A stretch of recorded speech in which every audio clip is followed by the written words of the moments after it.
Hello, my name is Dr. Shambles and today we are going to have somewhat of a different video. This is going to be a video about me trying to explain to you guys how the meta evolved on the East. So we're going over some cards that are rising in popularity in deck profiles of Red Purple Laws, and then some cards that are dropping in popularity on Red Purple Law. What I want to say is, at the end, I'll show you guys two examples of deck profiles just to give you guys an idea. But pretty much I'm gonna explain what is the thought process behind the popularity and the drop of popularity of these cards. No, unfortunately, we will not have gameplay. This is because I have absolutely no time. So let's just get into it. So first of all, there's two very popular cards that are rising in popularity, which is the Missile Sunday and the Zoro Juro. Missile Sunday is a very new tech card that is replacing the Ace. Now, people usually would play Ace, and I'm going to still suggest you to play the Ace if your locals, for example, or maybe regionals, have a lot of Red Purple Laws. This card just pretty much counters your mirror match and is a body that stays on the field. Very heavy removal decks, like for example Moria, do find a harder time to remove it, but when it comes to the black color decks, they still can remove you easily if they have the Ice Age. But again, this card has still good value because they are spending one Ice Age from their hand and then another card to just to take this away. So this still has a really good value. I still really enjoy to play this card, but it's getting replaced by the Missile Sunday. Why is it getting replaced by the Missile Sunday?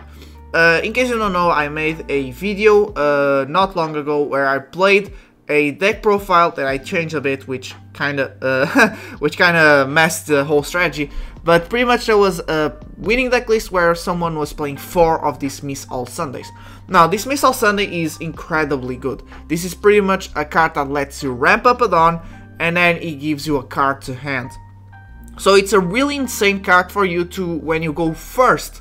So you add 3 Dawn, and we'll get Zoro Juro when it comes to that, but when you're at 3 Dawn you do whatever, and then when you're at 5 Dawn you could potentially try to look for the Missile Sunday, or for example a Blocker Kid. What people are usually doing, and I agree with this, is just to tech card this Missile Sunday at 2 copies. Some people like to play 3, but it's really popular at 2. This is just in case you go first or you're in a matchup that you really want to go first. You could look for this card and then you just drop it on your 3rd turn, ramping you on, getting you a card to hand, keeping your hand size super healthy, and actually having a good body on the field. It's a 5k and a 5 cost. It's not that easy to remove it.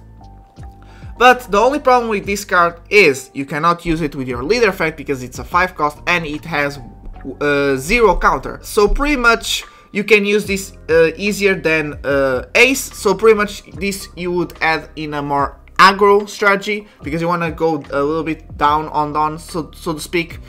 But this is a good tech card when you're going first, and that's why it's taking over from the Ace. Pretty much when you're in a mirror match somewhat, I need to explain. The Ace is really popular because of the mirror match, so that's why I keep bringing that example. And this is where the meta shifts and why the East is playing like they are. Pretty much the decks that you struggle a bit, you have Ace, but you have also strategies to play around the decks that supposedly counter you. So if you adapt well with the strategy, you can just play a Missile Sunday to search more of your cards and just in general keep your strategy healthier, so to speak. But you only play at 2 because you cannot drop it with the lead effect. And this may not sound like a big thing, but it is a big thing, and I actually think it hurts more than when you're playing something like Ace. But again, I'm not gonna contest the value that this card has. I did play it, I did make a video trying 4 of them, and when you see it and you play it, it feels really good and it does give you really good value.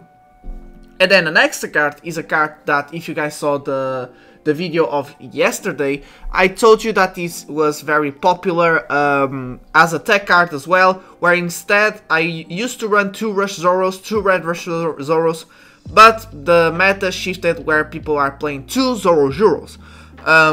the video that you guys also saw yesterday, if you saw it, I was playing 4 of this because I was trying a budget build.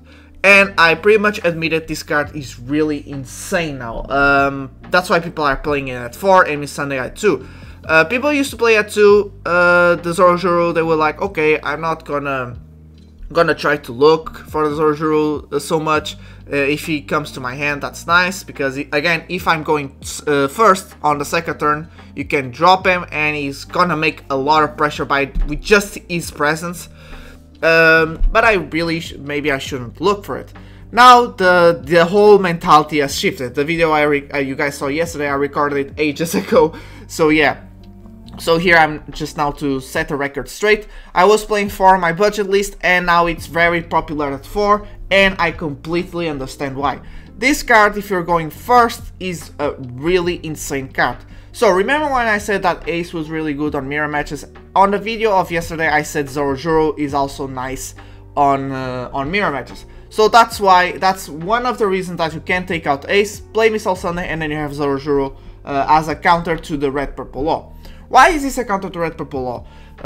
This is a counter to red purple law because on your second turn, if you're going first, or even if you're going second, but most of the time is that when you're at disadvantage. By the way, small tip, when you're in mirror match and you win dice roll, I would suggest you to go second. There's other things that you need to do, but for now let's just stay with that. So you kind of want to go second, but even if you go second, you don't necessarily need to like drop an Ain. You could potentially just drop the Zorojuro and attach one down and swing. He's really good because it's a 4k power and a 1k counter. This is kind of the focus, is the 4k power. Because red purple law in a mirror match can bottom deck 3k.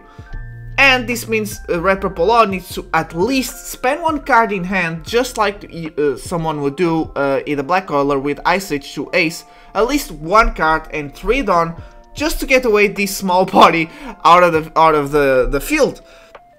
So once again, just by dropping him, just like Ace, you're just doing insane pressure because it's a body that people look at it and think, ah, I really don't want to remove him, but people understand that they do. This pretty much will just make them spend resources and not have cards to like remove your blocker key, which is a really insane card to keep on the field. Or for example Missile Sunday or Bond Clay or whatever, although Bond Clay in mirror matches it's just pretty much that. But in other matchups it could work. People need to at least, even at 3 cost, people need to at least decrease 1 of the cost of Zorojuro, and that means spending at least 1 card from hand. So yeah, that's why Zorojuro is insane, because he's on the verge of getting removed, but he cannot actually get removed. Something that was not possible when Saka was around. Saka made the meta really fast and could really take out 3 cost characters. So Zorojuro, most of the time, what he would do in every other matchup, you could drop him, maybe make a swing with him, but people would always prioritize to remove him. And you didn't have so much of buffs when it comes to, for example, Bond Clay and whatever, to have a safe regen. So he felt really, in my opinion, people really enjoyed him on OP06, on OP05, but I really didn't enjoy him and I just decided to play the Ain. But now, thanks to his stats, he's really insane. As soon as you drop him, he's just an insane pressure for the enemy. The enemy needs to think about, okay, I'm gonna have to remove it. Why? Because you are running so much of safe down ramp with Bond Clay and with Ain, that you having this body on the field when you're going first or second, attaching one down and swinging into leader does not hurt you that much. I used to say on OP05, attaching one down and swinging could potentially hurt you a little bit because you really were struggling to get that regen back unless you had Shashi and Penguin. But now it's so much easier that attaching one Dawn, swinging with 5k and just getting a Dawn, so you pretty much you would stay with the exact same Dawn as the start of the turns for you to make combos and such.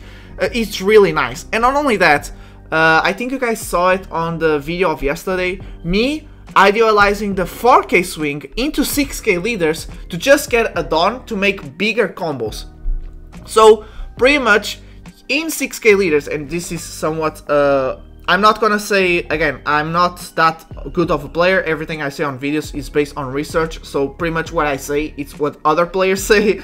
But this was somewhat of experiment of mine, where I decided, you know what, I'm attaching 2 Dawn to just regen 1 is obviously not that good of a value. I think a better value is just swing 4, get more Dawn, and just try to make better combos or play better cards. So for example, you could swing 4k into a 6k leader like Red Purple Luffy, which is a deck that's rising popularity as a rogue deck because it counters Red Purple Law. So yeah, that's really funny. I think that deck is really fun to play, and I think it deserves a place to shine, you know, this Luffy, by the way, in case you're wondering. So the value is you swing with 4k, you get the Dawn, and then you can like play a Queen, and you kind of lose that Dawn that you ramp, but it doesn't hurt you, you know, you at least stay at the same Dawn, and Queen is giving you insane value if you're playing him, if you have the money. I know he's very expensive, but he's really good. Like, you're just drawing a card and recycling hand, so it's really nice for you to be able to just play those types of cards that remove 1 Dawn, but give you value. And then the 6k leader, if he does not swing into Zoro, so if he doesn't spend at least his leader swing, or 1 swing at least, like Zoro would just attack again for 4k and just regen another Dawn, keeping you making bigger combos. So this is pretty much a blocker when you swing with it, because people really can't afford to leave him on the field. Also, but this is very specific, I will not recommend you to do this every time you can. From time to time, when I see that they will not play much board and just make 1 swing, they make most of the time a 5k swing onto Zoro. I'm like, okay, this looks like the perfect moment to just use a 2k counter to get even more value out of him. Because people will just keep swinging onto him because they really need to remove him. But this situation is extremely specific, and most of the time you're only gonna use it when the enemy already used all his Dawns to make board, and then made the swing. This is very rare because, you know, pretty much what you wanna do is you kinda wanna make some swings first, keep your Dawn up, and then build board or whatever. This just because most of the time you want to see how your opponents reacts, and that's what you're gonna get. So people will not actually build board first, they'll just swing into Zoro, and at that time you're like, okay, I really need to just let it go. But still got insane value. You swung with him, you got the Dawn, and then he pretty much is a blocker. And with these 2 cards rising in popularity, the last card that I'm gonna talk about is the Blocker Law. Blocker Law is a really good tech card, and I'm still thinking about running. People running 2 or 3 of him. This is because he would help you on matchups that you somewhat counter or didn't struggle as much. For example, NL, I still believe NL does counter Red Purple Law, but now, thankfully, with the buffs we got, we just have a really good chance to play. So maybe NL does not counter. I don't know, it really depends on the hands that you get, and that's what I'm going to talk about here with Blocker Law and Ace. Pretty much it would depend too much on hand, but now people know strategies to play against NL, thanks to the buffs, the easy ramp, and, you know, other cards that you play now on Red Purple Law. You can pretty much adapt your strategy against matchups. So this Blocker Law would be good for example, Bonnie. Some Bonnies manage to get so many cards in hand. Actually not many cards, but like 8 cards, so you just dropping it and discarding 2 cards would really hurt them. Another is Black Yellow Luffy. We do counter Black Yellow Luffy, but from time to time dropping Blocker Law on them to make them discard 2 cards would really hurt them as well. And then it was NL. NL would usually still have a somewhat healthy amount of cards in hand, but still this was really good. But how the meta advanced is, okay, we have strategies. Maybe what we should do is we should go a little bit more ramp up. So this, what it does is gives us more Dawn to play around with, and therefore being able to make just bigger swings in general. So this Blocker Law, it pretty much is just like OP06. You do not want to use the Blocker Law. You kind of just want to attach more Dawn and make more pressure onto the enemy, making them like need to use at least 2 cards in hand, which would be the 2 cards they would discard. Again, this still has good value, especially the matchups that I just told you, but people decide to open space to the Red Purple Law by removing him. That's why he's dropping in popularity. Still played, don't get me wrong, still played. but it is dropping a little bit on popularity, just because people now understand much more the strategies to go against every other matchup, and so there's not that much need to play this. So now I'm just gonna show you guys here somewhat of a new version. We're playing 9 2K here, 9 2K counters. It's pretty much how many 2K counters usually people play on Red Purple Law. It's 9 or 10 for what I see. You could potentially, the next deck profile, you actually can take out one of these and then maybe play another Otama.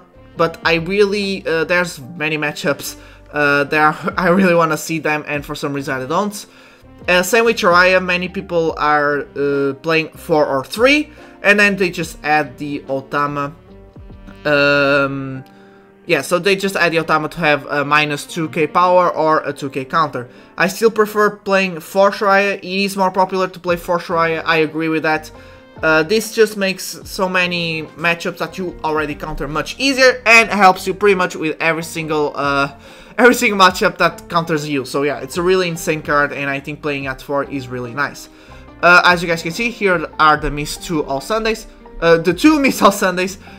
Just a tech card, in case we see it nice, in case we don't see it, you know, it is okay. And then we are playing a lot of ramp. So Bon Clay, Zorojuro, Ain, Shashin Penguin, and then we have the kit to keep the Dawn healthy. So yeah, it's a really more focused on Dawn ramping kind of deck profile, but I think this is a good balance. From the video where I tried for Miss All Sundays, we were having a lot of bricks in hand, and I don't think she should be the focus. I think this is much healthier. Zorojuro, absolutely insane card now. It's funny, I used to hate the card, now I actually love it. I can see the value. I think this is a perfect set. OP07, it's a perfect set to play with. So this is the first example. You guys can see, just a small last note on this deck profile. People are starting to maybe play a little less Sanjis. 2 Sanjis. I always told you guys that you should play either 2 Sanjis or 4. And then you would, whatever you played here, you didn't play here, you would play here. And this meta shifting, people are now playing a little bit less Sanji. This is the only thing I don't have info about, by the way, guys. I don't know why. Maybe people like to have more power decreasing cards, I don't know. And because we are running a lot of blockers, maybe they don't feel the need. But I don't know, for what I tried, I still prefer having 4 Sanjis. They're still playing, many people playing 4 Sanjis, but I do have to tell you guys, you know, because this is just giving the information that how the meta is shifting. People are now going a little bit more to the Otama. Sometimes playing 3 Otama and 2 Sanjis, and then just removing something from over here. But yeah, there are still people playing 4 Sanjis, and I think I'm gonna go with 4 Sanjis. I like having blockers. Me, as a player, I have a big problem with the yellow color. If you're a subscriber, you know that. I pretty much don't shy away from admitting that. I have a big problem with them. And this Sanji being a blocker really helps me.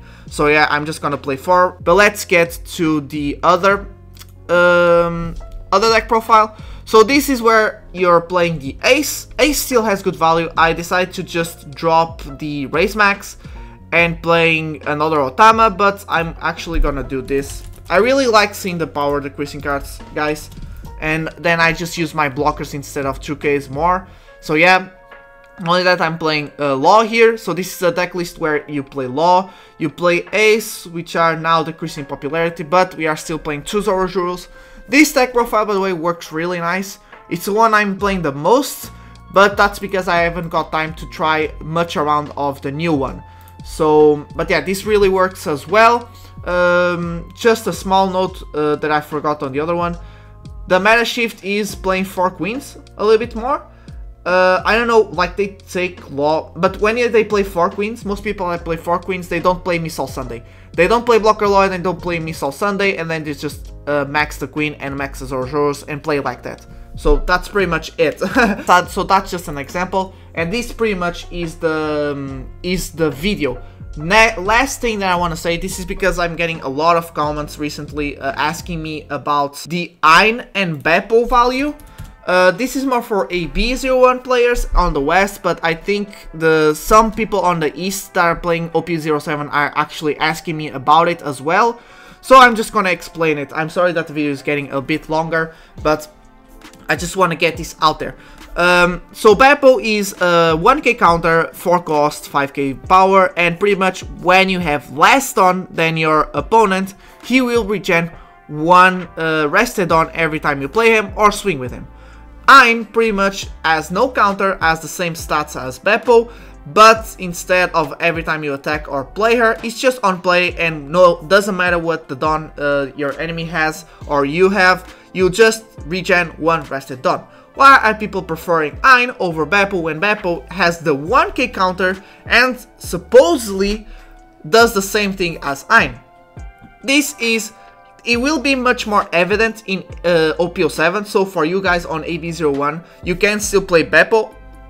I am playing him because I don't have bond plays, but pretty much the way you want to do is what most red purple law players are doing is they, instead of trying to go extremely aggro and try to bottom deck something to play the Bepo, so pretty much going down on Dawn so the Bepo has value on play, they just decide not to bottom deck anything, give the opponent 1 more swing next turn, and this is usually by the way when you go second. Just play the Ain, get 5 Dawn, next turn they'll have 7 Dawn. On AB01 you're not playing Ace, but on OP07 if you're playing, that means you can drop Ace next turn, which is insane. But you give another swing to your opponent, because red purple on AB01 is going lower on Dawn. That means you're making more combos, that means you're not keeping your hand size as healthy as you are in OP07. So the way you look at it is if you're playing AB01, you want to play Ain still, because you can just hard play her, get 1 Dawn, give your opponent 1 more swing, you can try counter out of 1 swing and then just get the life, so keeping your hand size somewhat healthy while still keeping a body that people could or not remove. And next turn you're just gonna have a lot of more Dawn to make more combos. On OP07 you don't want to play Bepo because you don't really want to go that fast, don't want to go down on Dawn that fast, so playing just a 9, playing a bit slower because OP07 is slower, getting Dawn and getting pretty much the same value as a Bepo, having more Dawn to play combos, and once again giving more swings on your opponent just helps red purple law be the top 1 deck, so to speak. You're keeping your hand size healthy, you have Dawn to bottom deck anything next turn, and yeah, that's pretty much it. But when it comes to 1k counter, you don't really miss it. On OP07 you don't miss it because you have a bunch of blockers, and in AB01 you don't miss it because you're really not gonna be countering. As I said, AB01 is an extremely fast meta, and most of the time you want to keep your hand size healthy. That's a strength of law. If you can keep your hand size healthy, you pretty much can adapt it to everybody's strategy. Sakazuki is debatable, that's because of his consistency, so it is really hard to have a strategy against him. But pretty much against everybody else you have a strategy. So this means, why go down on Dawn when you could just save a turn, keep your hand size healthy anyways, and then just go ham on your opponent next turn. And this 1k counter pretty much does not mean you have a 1k counter. Because you don't really need it. You kind of want to take early lives, depending on the matchup by the way. This is very specific, but you still do want to take some lives early to have hand size. And so Bepo pretty much will have the same value as Ain when dropped, and you still want to prefer to play Ain to get that extra Dawn, that extra secure Dawn, pretty much is guaranteed. And now let's go, if you're playing Bepo, what happens when you drop him? When you drop him, people know that once you attack with him, you're gonna prioritize making a swing with him just to get that extra rested Dawn. So people will always prioritize removing him. In AB01, he will still stay from time to time, unless you're against a Saka or against a Moria, he'll get removed super easily, but other decks, it will depend on their hand a little bit. On OP07, on the other hand, pretty much most of the strategies out there have a pretty easy time removing 4 cost or less. So as soon as you drop him with your leader ability, you'll just regen 1 Dawn, and then on next turn your opponent will just remove it, and that means your Bepo just had pretty much just had the value of getting 1 Dawn. Not only that, remember, you're going down 2 Dawn to play him. While on Ain, you're playing her, getting 1 Dawn, and then even if your opponent removes it, you still have the Dawn. That's the big issue here, is you still have the Dawn, which with Bepo you wouldn't. And then you have another thing is, remember when I said that people will prioritize taking away Bepo so you could not get that Dawn back? They will not do that with Ain. People are like, okay, he got the value with Ain, let me just see if I should look for something else. And they'll like bottom deck like a Shariah or maybe a Zoro Juro on OP07. That means Ain can make a swing next turn. So overall, when it comes to mental gymnastic and mental strategies, it still is better to have the Ain on the field instead of Bepo. And when it comes to resources, it still is better to play the Ain than the Bepo. Bepo, you need to go down on Dawn, be lower than your opponent on Dawn to play it. That means going down on Dawn to make combos next turn, and he will still get removed. In OP01, he will from time to time get you 2 Dawn, but remember, you're taking away 3 Dawn for your lead ability and getting 2 Dawn, not even 2 Dawn on the same turn, 2 Dawn where you need to get 1 Dawn on your turn and next turn. So you're still playing with less 2 Dawn on your next turn. Remember that, you're getting a rested Dawn. With Ain, playing simple on the first turn, just getting the Dawn, makes you being able to do more combos next turn. This is like, this is the best way I have to explain it to you. Overall, Ain will always have more value than Bepo, except in OP07 she would not be a 1k. OP01 doesn't matter if you have a 1k or not, to be honest.